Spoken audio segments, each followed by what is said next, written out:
बिहार में जब से सुशील मोदी को नीतीश कुमार से अलग किया गया है और उन्हें केंद्र में भेज दिया गया है, तब से कई तरह की बातें सामने आ रही हैं। कहा यह जा रहा है कि नीतीश कुमार के साथ सामंजस्य बिठाने में बिहार नेतृत्व कहीं ना कहीं पिछड़ रहा है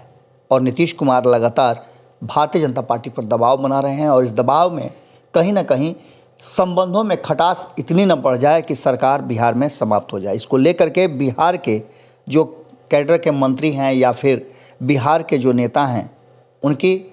हड़बड़ी और हलचल दोनों बढ़ गई है। इस हलचल को लेकर के नीतीश कुमार ने जिस तरह से लगातार फैसले किए हैं और नीतीश कुमार बिल्कुल भारतीय जनता पार्टी से अलग होकर के एक नई रणनीति के साथ काम कर रहे हैं और सरकार चला रहे हैं, उसको लेकर के भारतीय जनता पार्टी के नेताओं में कहीं ना कहीं अब एक असमंजस की स्थिति पैदा हो गई है। आपको बता दें कि कहा यह जा रहा है कि तारकिशोर प्रसाद और रेणु देवी के साथ सामंजस्य दोनों मिलकर के बैठाने का प्रयास कर रहे हैं, लेकिन बात वहां तक नहीं पहुंच रही है। अक्सर नीतीश कुमार की कई ऐसी रणनीतियां हैं जिसको लेकर के भारतीय जनता पार्टी पेशोपेश में रहती है। इन सब बातों के बीच में बिहार को पिछड़ने को लेकर के आए कई सर्वे रिपोर्ट नीतीश कुमार के गुस्से का और बड़ा कारण हो गया है। इन सब बातों को लेकर के नीतीश कुमार ने बिहार के विशेष राज्य के दर्जे की मांग कर दी है और इस पर लेकर भारतीय जनता पार्टी का स्टैंड बिल्कुल क्लियर है कि भारतीय जनता पार्टी के केंद्रीय नेतृत्व ने नकार दिया है कि वो विशेष राज्य का दर्जा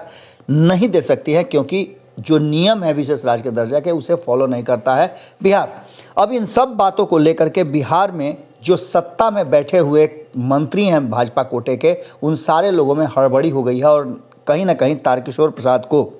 ये जिम्मेवारी दी गई है कि केंद्रीय नेतृत्व के सामने पूरी तरह से सारी बातें बता दें और ये भी समझा दिया जाए कि अगर केंद्रीय नेतृत्व नीतीश कुमार की बातें नहीं मानता है या फिर बातों में अंतर आती है, तो ऐसी स्थिति में नीतीश कुमार जब बाहर हो जाएंगे तो बिहार से भारतीय जनता पार्टी की सरकार समाप्त भी हो सकती है। इन सब बातों को लेकर के तारकिशोर प्रसाद दिल्ली गए हुए थे और प्री बजट मीटिंग जो हो रही थी, उस मीटिंग में बिहार के वित्त मंत्री के रूप में उन्होंने अपना भागीदारी निभाया था और इन सारी बातों के साथ तारकिशोर ने केंद्रीय योजनाओं में केंद्र व राज्य के बीच राशि का शेयरिंग पैटर्न जो है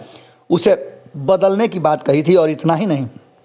उन्होंने स्पष्ट तरीके से कह दिया था कि बिहार को विशेष सहायता की ज़रूरत है। वर्तमान परिस्थिति में नीतीश कुमार की विशेष राज्य की मांग को अगर ठंडे बस्ते में डालना है तो ऐसी स्थिति में कोई बड़ा फैसला लेना होगा। 2022-23 में केंद्रीय वित्त मंत्री निर्मला सीतारमण जब बजट बनाए तो उसमें बिहार का पक्ष विशेष रूप से रखा जाए और बिहार को विशेष सहायता दी जाए। उन्होंने कहा कि मुफ्त कोविड टीका के 15वें वित्त आयोग द्वारा स्थानीय निकाय के 6,000 करोड़ देने के लिए धन्यवाद दिया और साथ ही ये भी कहा कि बिहार को जो अनुदान दे रही है केंद्र सरकार, जो राशि दे रही है, उससे हम संतुष्ट हैं, लेकिन कुछ ऐसे सेक्टर हैं जिस सेक्टर में केंद्रीय नेतृत्व को बिहार का विशेष रूप से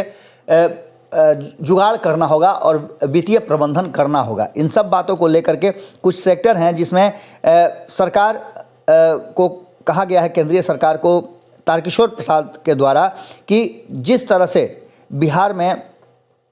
कई ऐसी बातें हैं जिसको लेकर के उन सेक्टर में केंद्र सरकार को मदद करनी होगी। सीधी तौर पे उनका कहना था कि वर्तमान जो परिस्थिति बन गई है और जिसमें भारतीय जनता पार्टी और जदयू के बीच में टकराव की स्थिति हो रही है, उस टकराव की स्थिति को ख़त्म करने के लिए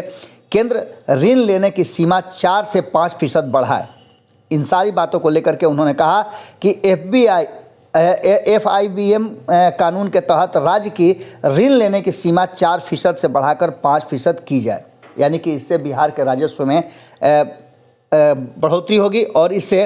इसकी मांग मान ली गई तो लगभग सरकार को 7,000 करोड़ अधिक ऋण ले सकती है, ऐसा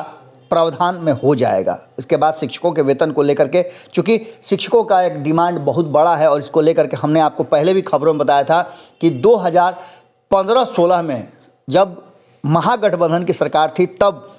शिक्षा मंत्री के रूप में अशोक चौधरी ने केंद्रीय नेतृत्व से इस बात को रखा था, जब काफ़ी हंगामा हुआ था और स्मृति ईरानी तब केंद्रीय शिक्षा मंत्री थी और उन्होंने उनकी बात मानने से में देर की थी या उन बातों को स्पष्ट ढंग से नहीं रख पाए थे, नहीं समझी गई थी केंद्र सरकार द्वारा, तो बड़ी हंगामा मचा था और उसको लेकर के हमने खबरों में आपको दिखाया था। आपको बता दें कि शिक्षकों के वेतन को लेकर के तारकिशोर प्रसाद ने केंद्रीय वित्त मंत्री निर्मला सीतारमण के सामने जो प्रस्ताव रखा है, जो आग्रह किया है, उसमें समग्र शिक्षकों के वेतनमान में प्रति वर्ष करीब 7,000 करोड़ की कटौती हुई है।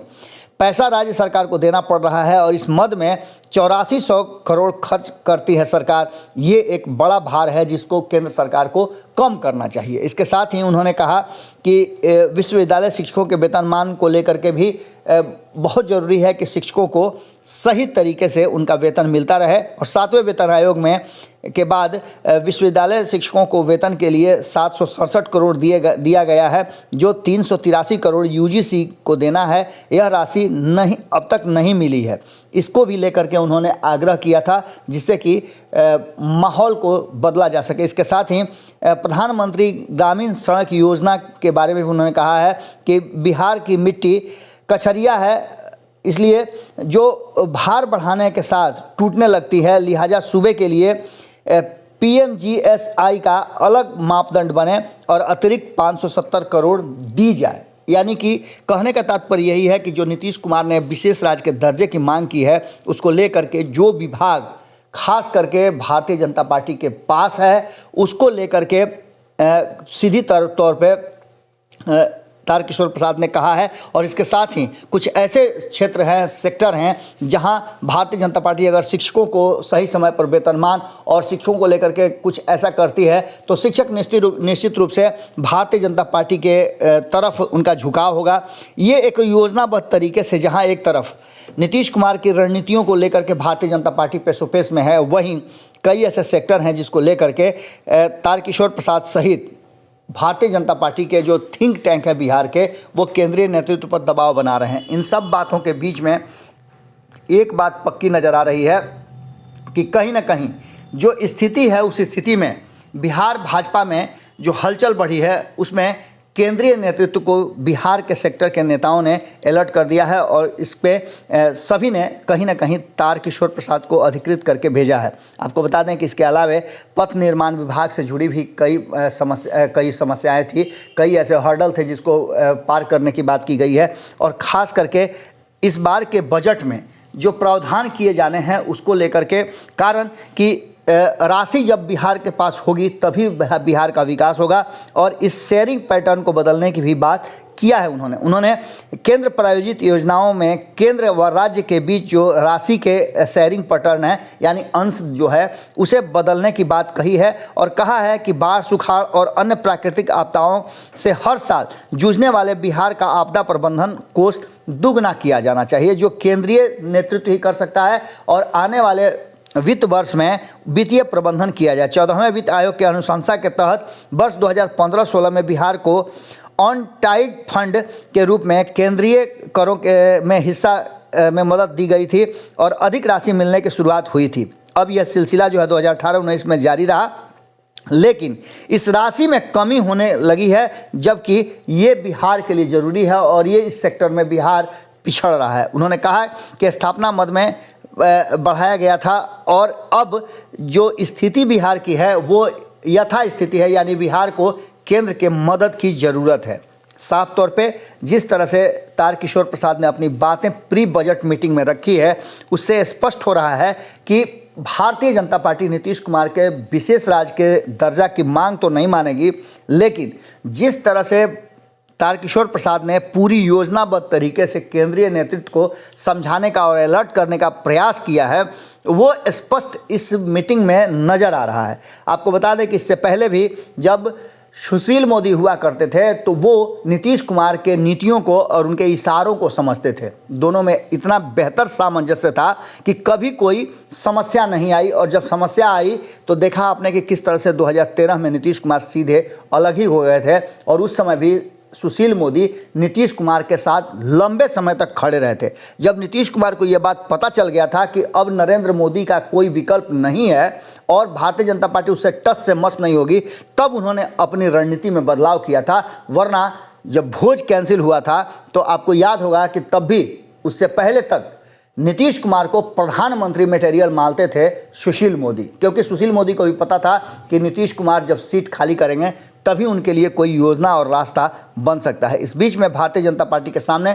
तारकिशोर प्रसाद ने, जो बिहार भाजपा के नेता हैं, उनका जो पक्ष है वो रखा है। अब देखना होगा कि केंद्रीय नेतृत्व क्या करता है और आने वाला बजट जो होता है, क्योंकि उससे ठीक पहले चुनाव भी है और उत्तर प्रदेश सहित 5 राज्यों में चुनाव और बिहार में हलचल, इन सब बातों को अगर जोड़ करके देखें तो कहीं ना कहीं अपर हैंड में अभी नीतीश कुमार हैं, जिसको लेकर के भारतीय जनता पार्टी को कोई बड़ी रणनीति बनानी होगी। और उसी रणनीति का हिस्सा तारकिशोर प्रसाद ने समझाने का प्रयास किया था केंद्रीय नेतृत्व और खास करके वित्त मंत्री निर्मला सीतारमण को। बिहार को क्या मिलेगा ये तो आने वाला वक्त बताएगा, लेकिन हलचल जरूर बढ़ गई है भारतीय जनता पार्टी में नीतीश कुमार के तत्कालीन व्यवहार को लेकर के। भोरे भोर में हम आपसे यहीं विदा लेते हैं, कल फिर मुलाकात होगी। बहुत बहुत धन्यवाद, नमस्कार। इसके साथ ही आपको नए साल की बहुत बहुत बधाई। अगर ये वीडियो पसंद आई और वह बिहार के राजनीति और बिहारियत से सरोकार रखेनी तो सब्सक्राइब बटन दबा के चैनल के सब्सक्राइब कर ली। ओजे एगो घंटी बा, ओकरा बटन दबा देला से कुल सटीक और मारक खबर रुआ मुफ्त में मिल जाई। अगर रुआ पत्रकारिता के हमनी के नया प्रयोग में सहयोग कर चाहतानी तो ज्वाइन बटन दबा दी। पेटीएम नंबर नोट कर ली 93868167